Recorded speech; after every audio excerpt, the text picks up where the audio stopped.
أمسية طيبة للجميع مشاهدينا الكرام، وأهلا بكم إلى هذا اللقاء. خلال يوم الغد مصلحة الأرصاد الجوية ترتقب نسبة رطوبة عالية مع ضباب خلال الصبيحة على الواجهة الساحلية، لتصبح الأجواء مغشاة ورعدية خلال الأمسية.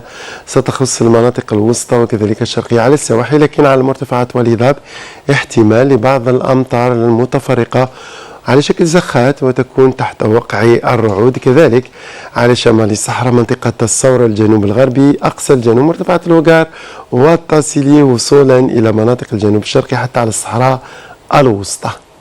خلال ليلة اليوم إن شاء الله مقاييس ما بين 18 لغاية 27 درجة على الشمال، 27 درجة على غرداية، 28 درجة على بشار، 30 درجة على تندوف، 32 درجة على الصحراء الوسطى وكذلك أقصى الجنوب.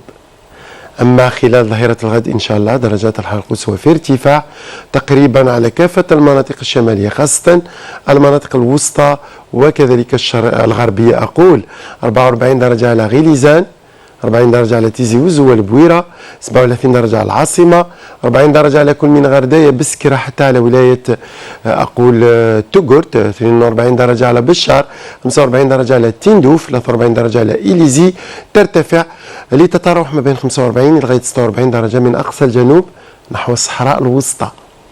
أما البحر خلال يوم الغد أول أيام العيد إن شاء الله سيكون بحول الله قليل الاضطراب إلى مطر محليا، خاصة على السواحل الوسطى، حتى الرياح ستشتد تصل لغاية 50 كيلومتر في الساعة.